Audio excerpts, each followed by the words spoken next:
Sa makabagong era ng Philippine boxing, maraming Pinoy fans ang nag-aabang kung sino nga ba ang susunod sa yapak ng ating nag-iisang 8th Division World Champion Manny Pacquiao.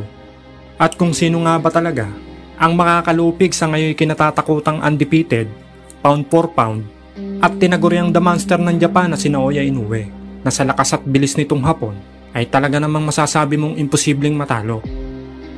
Subalit alam niyo po ba na may isang bagitong Pinoy ngayon ang tila nagpakabog sa dibdib nitong si Naoya?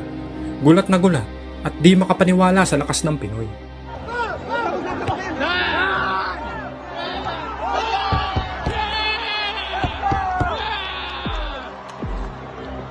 Sa pagsisimula ng karera ng ating bida, sa taong 2019 ay 3 kapwa Pinoy ang kanyang nabiktima. Ito nga po ay sina Ariel Enriquez, Anthony Hulweba, at si Jeffrey Stella. At dahil nga po sa paglaganap noon ng nakamamatay na COVID, ay halos 3 taon nga pong nabakante itong si Herlan.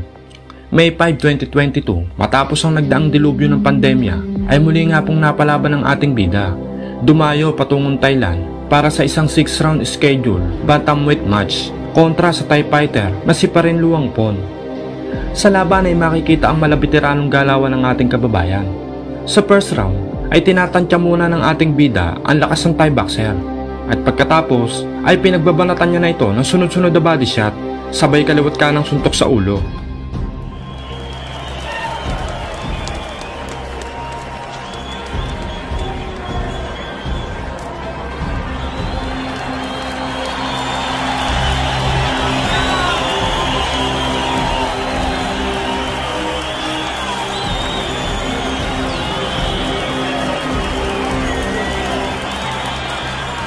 Sa second round naman ay nakabawi ang kalaban. Pine-pressure ng hometown fighter ang ating pambato. Pero dahil may likas na kunat ang ating bida, ay tila waipik lang naman ito kay Herlan at napabagsak pa nga niya itong Thai boxer.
At sa mga sumunod na round, makikita na hinahayaan na ng referee na sumalo ng maraming suntok ang kanyang kababayan. Kahit ito'y kitang-kita na hilo na.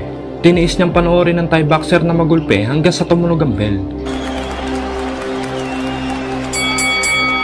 Sa laban, ay hahanga ka rin naman talaga sa Thai boxer na si Parin. Sapagkat sa dami ng mabibigat na suntok na kanyang sinalo mula sa ating bida, ay nagawa pa rin itong umabot hanggang sa dulo ng round. Ngunit hindi nga po naging sapat ang kanyang lakas upang talunin ng ating kababayan. Panalo ang ating bida by a unanimous decision. At matapos ang pagkapanalo kontra kay Parin, halos 3 buwan lang ang lumipas, August 3, 2022, ay muli nga po itong naitapat sa isa pang Thai boxer na si Sarawut Jamtong, kung saan panalo ang ating bida by a unanimous decision. Ayan! Ayan! Sige! Sige! Sige! Ayan! At matapos ang pagkapanalo niya kay Jamtong, halos 2 buwan lang ang pinalipas, October 1, 2022, ay muli nga pong dumayo ang ating bida sa Thailand para sigupain ang nooy kapwa niya undefeated na si Yutapong Tongdi. Sa labang iyon, ay dito nga nalasap ng ating bida ang kanyang unang pagkatalo.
Subalit dito ko rin naman talaga hanga sa ating Pinoy na bida, na bagamat natalo at napabagsak sa laban, ay hindi ito naging dahilan para panghinaan at mawalan ng gana sa pagboboxing. Bagkos ay tila lalo pa itong ginanahan dahil pagkatapos nga ng pagkatalo, taong 2023 ay nagkaroon ito ng 6 na laban. At take note, 6 na sunod-sunod na panalo na ang lahat ay tinapos niya via knockout. January 25, 2023, una nga sa kanyang nabiktima ay si Thanachai Kamnon na tinapos niya via technical knockout sa round 2.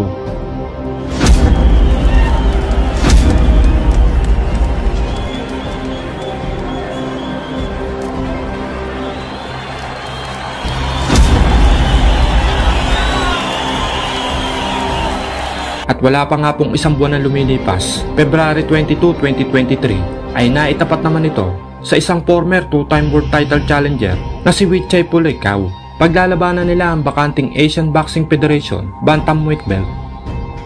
Sa naging bakbakan, bagamat dehado pagdating sa experience ang ating bida, ay hindi naman ito basta-basta nagpadaig sa mas veteranong kalaban.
At bago nga matapos ang huling minuto ng round, ay namilipit ang sasakit at bumagsak itong si Pulekau sa pinakawalang body shot ng ating kababayan.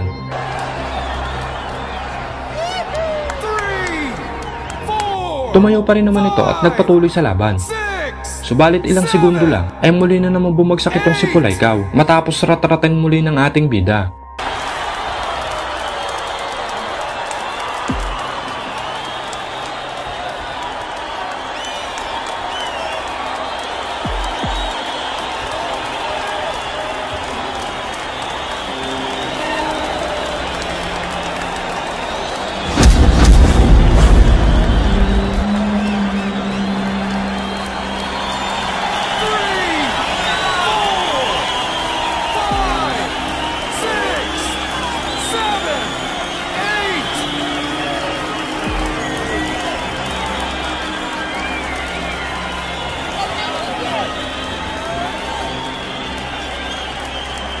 At pagpasok nga po ng third round, bagamat naka-score ng 2 knockdown sa previous round, ay nanatiling maingat ang ating bida. Bumibitaw man ng malalakas na suntok, sure ball at hindi bara-bara ang birada.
At bago nga po matapos ang huling minuto ng round 3, ay muli na naman bumagsak ang veteranong TIE Fighter matapos sunod-sunod na magbitaw ng 1-2 punch combination ang ating bida.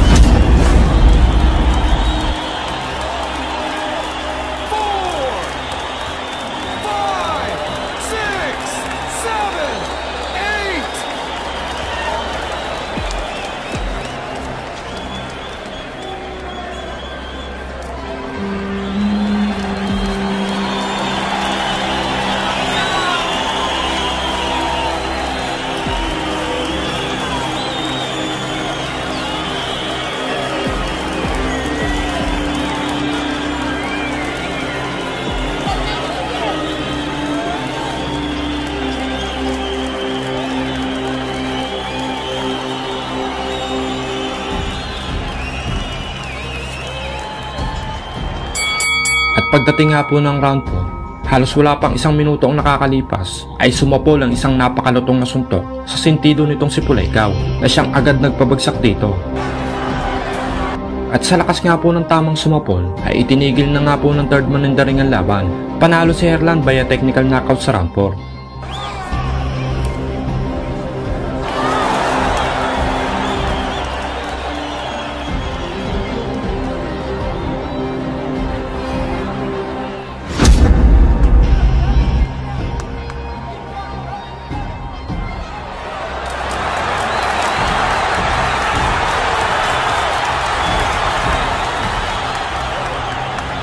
At pagkatapos niyang puksain itong si Puleykaw, isang buwan lang ang lumipas, March 30, 2023, isinunod naman ito si Pisano Chim Somtom, isa ring Thai boxer na tinapos rin via technical knockout sa round 3.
March 25, 2023 ay isa pang brutal knockout sa first round ng naging panalo ng ating bida mula kay Jack Pansangtong.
August 26, 2023 ay tumungo naman ang ating bida sa Dubai. Doon ay para labanan ang Indianong boxer na si Vigas Dahia na walang kapalag-palag na pinuksa ni Herlan via technical knockout sa round 1.